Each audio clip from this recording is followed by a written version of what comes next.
Shalom's peace. Raptor News channels have been reopened. The Most High certainly does aid his servants. So I like to start this off by saying peace, and may the Most High guide us all to the truth. In this video, I will inform you as to why I believe this glowing blue water that you see here is a sign and the start of the death of many. So I was looking and came across a story or a report that's titled Bioluminescent Waves Light Up Big Sewer or Sir, and what a sight it is. So as you can see right here on the photograph, you see that the water is glowing blue. So their description of it is the reason why the water is glowing blue is from phytoplankton in the water. Now we know never to believe their explanation of things because they are indeed liars. Now something told me to look further into this because the Most High gives us signs in everything. So what makes water glow blue? So you have this soft drink named tonic water, and when you cut off the lights and you expose it to UV backlight, then it glows blue.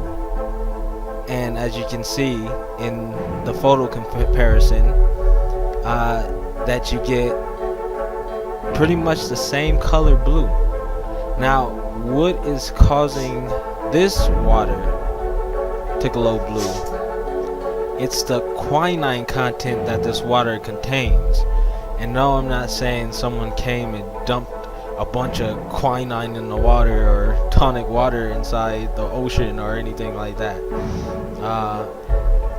The Most High gives us signs, and we do our best to try to understand what it is that he is trying to tell us.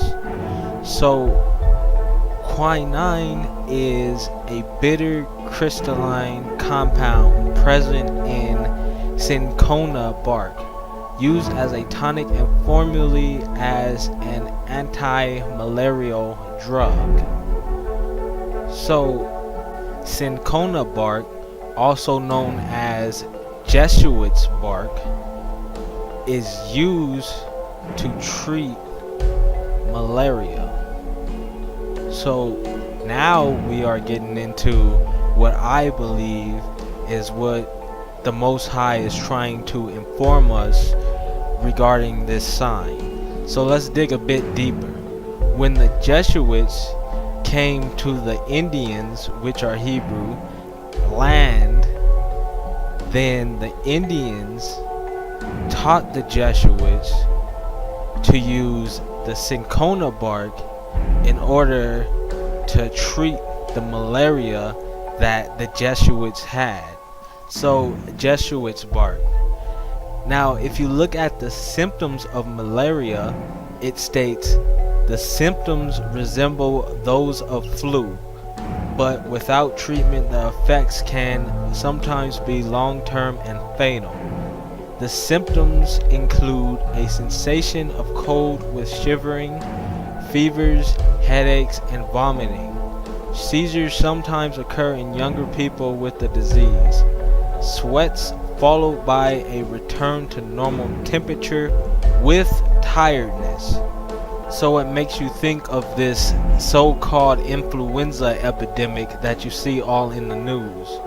Severe malaria symptoms include fever and chills, impaired consciousness, prostration or adopting a prone position, multiple convulsions, deep breathing and respiratory distress, abnormal bleeding and signs of anemia, clinical jaundice, and evidence of vital organ dysfunction.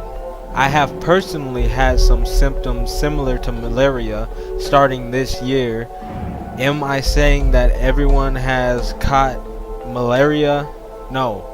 But what I am saying is that all of this leads to what I believe is the sign that the Most High is giving to me to give to you. So further reading on malaria, it is a parasite that enters the bloodstream and lays dormant within the liver. The host will have no symptoms for an average of 10.5 days, but the malaria parasite will begin multiplying during this time. The new malaria parasites are then released into the bloodstream, where they infect red blood cells and multiply further. Some malaria parasites remain in the liver and are not released until later, resulting in recurrence. So you feel like you're getting better or it's going away, and then it comes right back, which I have noticed about this sickness in our household. So I went on further to look at the treatment of malaria. Treatment aims to eliminate the parasite from the patient's bloodstream. So it's caused by a parasite. Okay, and this is when it became even more interesting to me.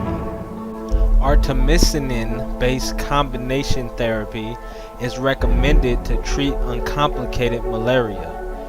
Artemisinin is derived from the plant Artemisia annua, better known as sweet wormwood. It is better known for its ability to rapidly reduce the concentration of parasites in the bloodstream.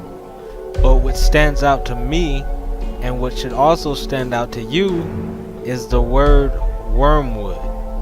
Where have we heard this before?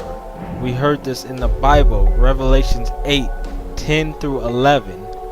And the third angel sounded, and there fell a great star from heaven, burning as it were a lamp, and it fell upon the third part of the rivers and upon the fountains of waters. And the name of the star is called Wormwood.